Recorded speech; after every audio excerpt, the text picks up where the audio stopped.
How's it going, everybody? It's Stas here, and in today's video, we're going to be talking about the markets, breaking down what happened today in the S&P, the Dow, and the NASDAQ, and we're also going to be talking about what I personally did in these markets today in terms of my trading, and I also want to share with you guys a bunch of stocks and ETFs that I'm watching and looking to trade, 5 in particular, actually, that I think are breakout candidates, that I think are showing a lot of potential here over these next couple of days and weeks heading into the month of May here in 2020. And as always, if you guys enjoy the content, you can hit that like button for me to show appreciation. And if you want 2 free stocks from Webull, one of them being valued up to $1,400, you can actually use my affiliate link down below in the description box. All you have to do is put in $100 and you'll get those 2 free stocks. So let's get right into it, starting off with the S&P 500 here,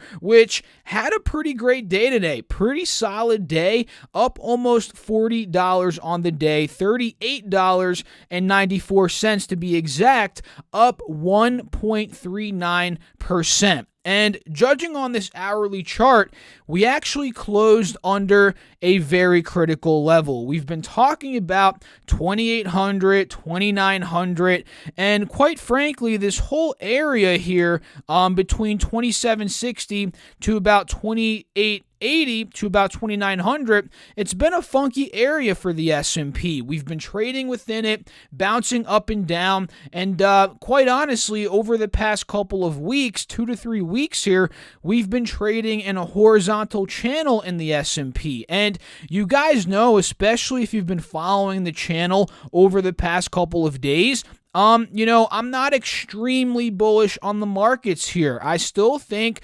2,800, 2,900 is a sticking point, right? Right under this 180 SMA on the 4-hour chart. And mind you, a couple of months ago, back in August to about October, 2,900 was a level of support, so that makes it an even stronger level of resistance at this point since we're trading under it. And overall, with all of the fundamentals, unemployment, jobless claims, bankruptcies across different businesses, economy in shambles, I'm not, from a fundamental standpoint, bullish on the stock market or the economy either. So at this point, we're at a funky spot in the markets, despite the day being green today. And until we get that direction, we're going to be stuck in this horizontal channel. What I want for next week is that sign of direction. I want to see,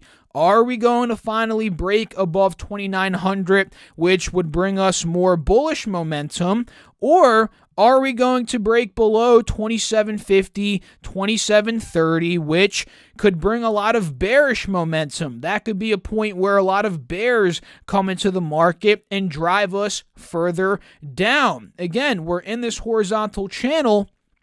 We really need to pick this direction, and that's kind of what I'm waiting for in this next week's trading session, right? And when it comes to the Dow Jones today, guys, up 260 points, up 1.1%. And although there's a lot of mumbo-jumbo here in terms of, my trend lines, my charts, the Dow is in the same situation as the S&P. We're holding 23,200 pretty strongly, but there's a prominent resistance at about 24,000 to about 24,200. So which direction are we picking? Are we breaking above 24.2, which would be very bullish, or are we going to break below 2,300 or 23,000 rather, 23,200, which would be very bearish? That's kind of what I'm waiting for here when it comes to the Dow Jones. And, judging on, let's say, the NASDAQ is in a bit of a different situation, although at the end of the day, it's not really. It's still trading between 8,500 and about 8,900. The only different thing is Actually, there's really no difference. We're at a point where if we break 8,900, 9,000, we're breaking a resistance from a couple days ago and also a level from back in the beginning of March before this whole drop down, which would be extremely bullish for the NASDAQ if we were to break it. And judging off today's session, it was a pretty good session, up 1.7%, up about $145. And across tech, the big names were pretty much green all throughout the board today, other than Netflix, which was actually down $1.71 today. So overall, guys, the markets did well today, and they're still trading in this funky spot where we still need to pick a direction, which I think next week is where we're going to see a lot of that direction coming in, whether it's to the upside or to the downside. Now, I want to know your opinion. Do you think that we're going to burst through 2,900 next week on the S&P and we're going to gun for 3,000? Or are you on the opposite camp of we're dumping below 2,700, we're going back down to 2,500, 2,400? What do you guys think? I'd love to know down below in the comment section. Now, for me, today was a pretty quiet day. I didn't make many moves. You guys know I'm in GDX. I'm in GDX call options. Those did pretty well today, as GDX had a solid day, up about 51 cents, up 1.53%. So I'm riding those. I forget exactly how much I'm up on the remaining contracts that I do have, which, again, if you guys didn't catch yesterday's video, I locked in some profits, but the remaining ones I still have, I'm up still a pretty hefty amount, about 60 to 70% on those, so I'm still riding those out. And I traded Shopify today. Let me take a look at my notes to get exactly the entry and exit here for you guys. I believe I got in right at 640. We talked about Shopify in the chat today, and overall I missed a big part of this bullish move here. We bottomed at 605, and you guys can see we ran all the way to 651, which is a pretty massive move in just one day. But then again, Shopify has done this many times in the past, so I'm not too surprised at this point. But either way, I got in on the 640 break. If you guys watched yesterday's video, we talked about how prominent 635 to 640 was for the stock. And again, this trade, I didn't just get in it because I just decided to throw money at it. No, I planned this stuff out, guys. That's what you have to understand. When it comes to trading, it always has to follow a plan. Always have a plan set in place, have a watch list, know what levels you're watching for what stocks, and then you can execute on that plan. So in yesterday's video, again, I talked about the double top resistance here at 635, 640 on Shopify. If we break that, there's a likelihood the bulls can get us to 665. Did they get us there today? No, but we got to 650, which is really all you need for a nice in and out trade. You don't need to get the whole move. If you can get a little bit, that's great. So the fact that we popped at 640, we ran to 650, that was solid. But I didn't ride it to 650, guys. I rode it to about 600. Let me check the notes again. I think 646. Yeah. 646. That's where I ended up getting out. So 640 on the break is where my limit filled, and I sold again at 646. Very quick move. I wasn't expecting it to be that quick, but either way, it was about a 1% gain here, on the Shopify day trade. So overall, that is what I personally did today. And if you guys are not in the Discord chat yet, that is linked down below. It is not a call-out service. A lot of people have been asking me, Stas, are you calling out every single move in there that you make? The truth is, I call out some of my moves, but I don't call every single move. Sometimes I'm on my computer, kind of distracted from looking at charts, managing, my moves, doing research on stocks in general, keeping up with the news, and I kind of forget to call out the move. It's not a service for me to call out the moves. It's more of a community to come in and discuss stocks, ask questions, communicate. So if you guys want to be a part of that, and again, I do talk about what I'm in and what I'm looking at, that is linked down below in the description, and it's free of charge. So that is what I did today, guys. Let me know in the comments what you guys did. What are your thoughts around there? Now, let's talk about these 5 breakout stocks. So we got some interesting news today, guys, about Facebook. But first, let's talk about Zoom, which actually took a hit from Facebook, if you guys saw. But either way, I still think Zoom has its place here in the marketplace, and I'll expand on that here in a little bit. So Zoom shares, they rose 5% Friday morning after the NASDAQ actually announced the video conferencing company is joining the NASDAQ 100. So that's a catalyst here that's breaking up the stock. That's breaking out the stock. And also, a couple days ago, the CEO of Zoom, Eric Yuan, announced that the company's number of daily users grew 50% in the past month to 300 million from 200 million. And get this, guys, back in December, just 4 or 5 months ago, the company reported about a 10 million daily users, 10 million daily users back in December, which is incredible. From 10 million in December to 300 million now.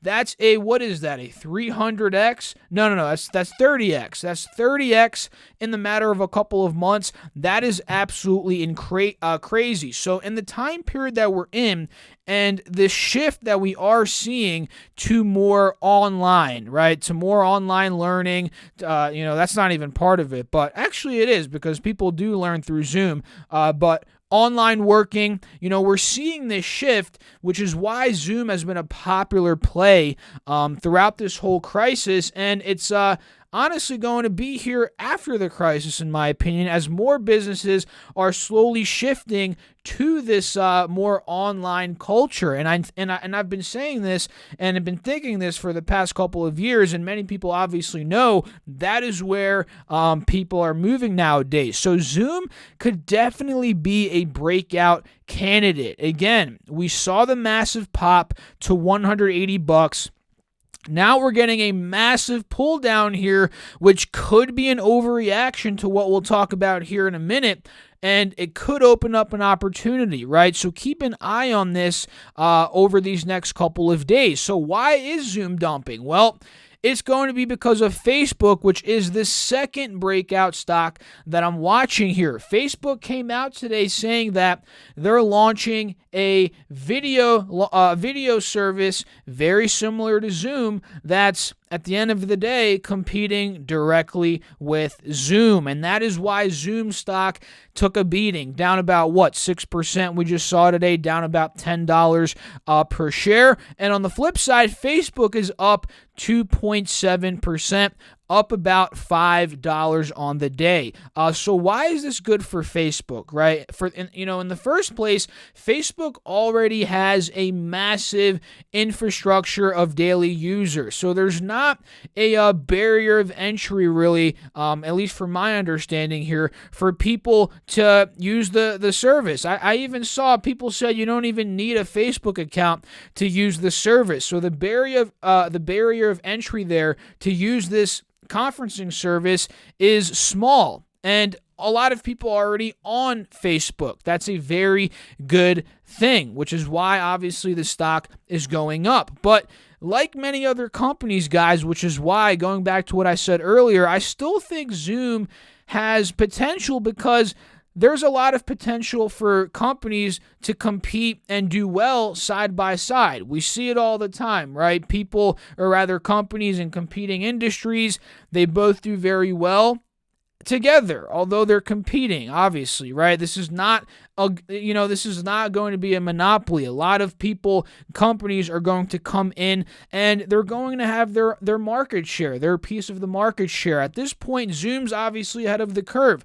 They already have the infrastructure. They have the servers, right? They're doing very well, and I believe they're also going to continue to do well. So in my opinion, there's room for both. Facebook doesn't have that barrier of entry. It has the infrastructure. Obviously, a lot of people are already on Facebook, but at the same time, a lot of people are already on Zoom. They're familiar with that, and it's kind of the product that introduced them to the video conferencing, work at home life in the first place. And a lot of people usually stick to the first products that they do use in a new type of space. So it's interesting, guys. I'd love to know what you have to think about that down below when it comes to Zoom and Facebook and what they're doing there. And the third breakout stock here is going to be Beyond Meat, ticker symbol BYND. Honestly, this is one that I should have covered a couple weeks ago.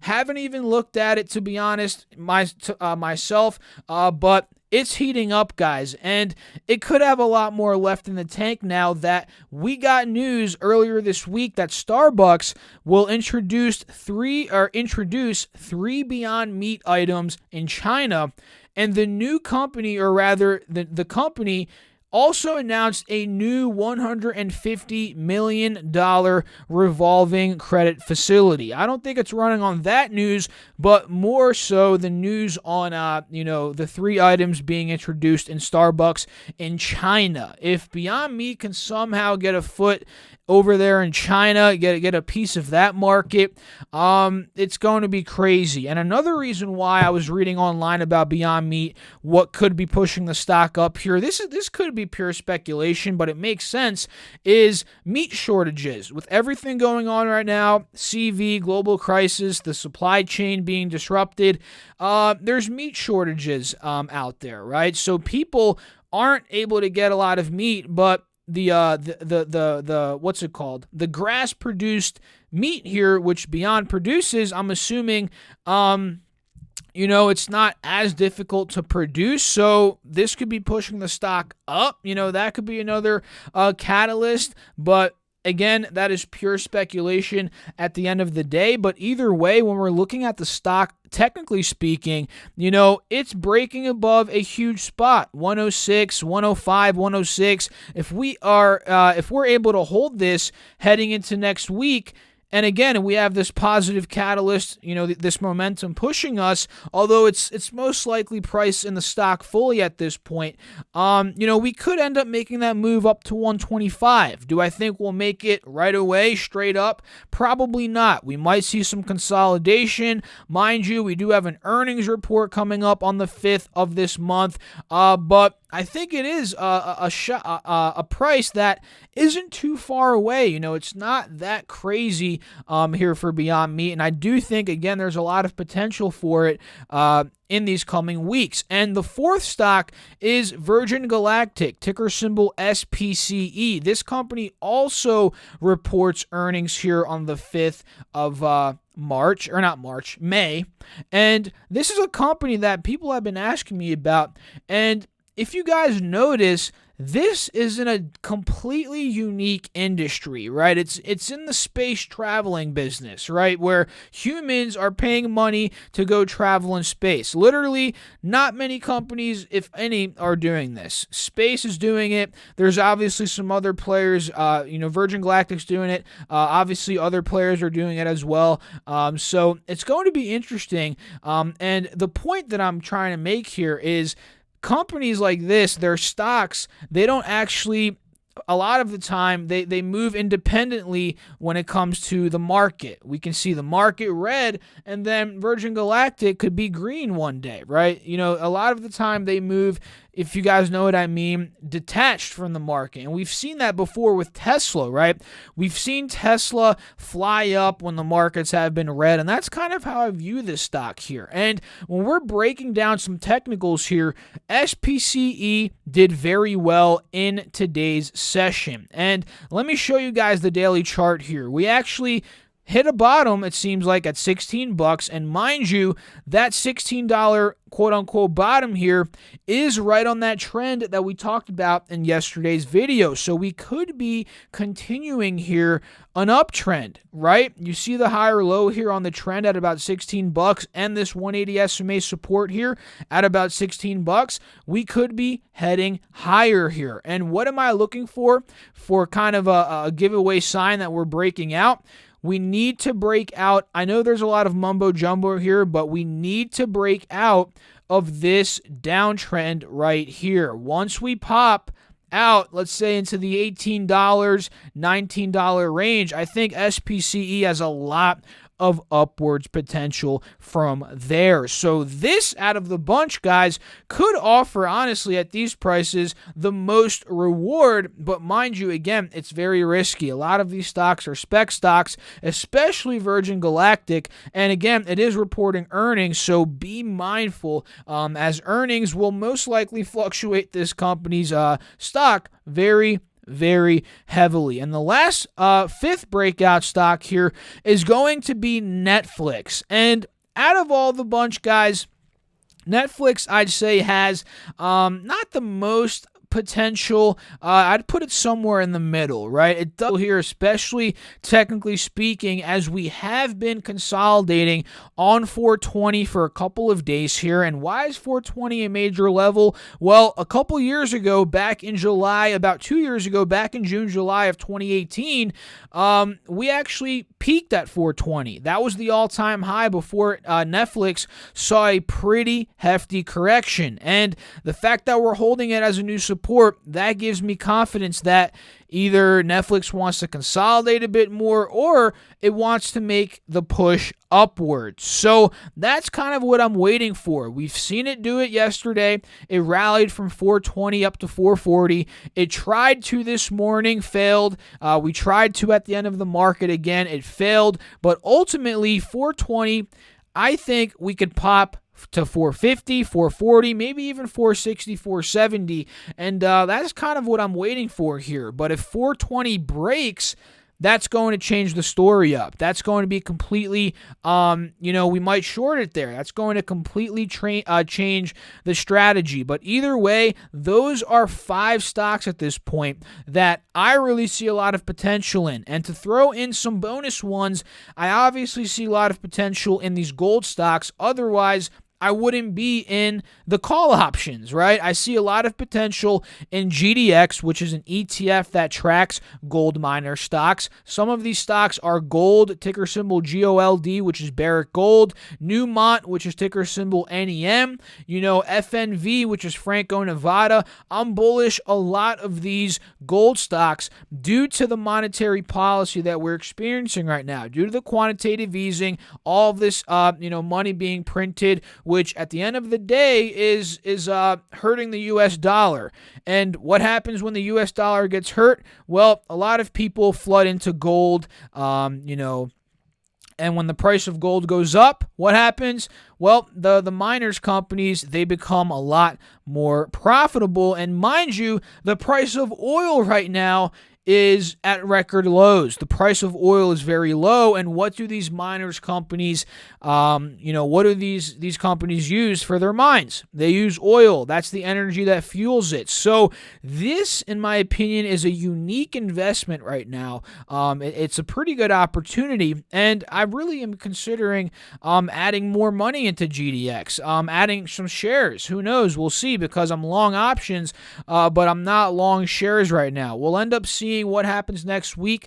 But either way, those are a bunch of breakout stocks here that I'm watching, and some ETFs when it comes to gold that I'm watching. Another ETF when it comes to gold is actually GLD, which is a pure play on the price of gold. If you don't have gold itself and you want something that tracks the price of gold, GLD is the ETF for you. So overall, guys, let's wrap up the video here today. A bit slower, or rather shorter of a video, but hey, it's Friday. Why not end it a bit shorter today? I'm sure you guys have a lot better things to do. Actually, we're all quarantining for the most part, so we probably don't have much better things to do. Honestly, guys, let's be honest. But either way, if you guys did enjoy the video, hit that like button for me and consider subscribing to the channel. And again, feel free to claim your 2 free stocks. One of them is actually valued up to $1,400 using my affiliate link down below in the description box.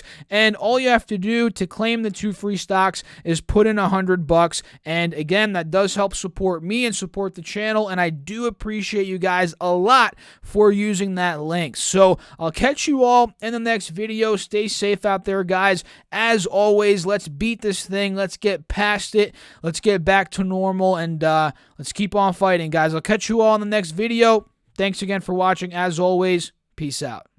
How's it going, everybody?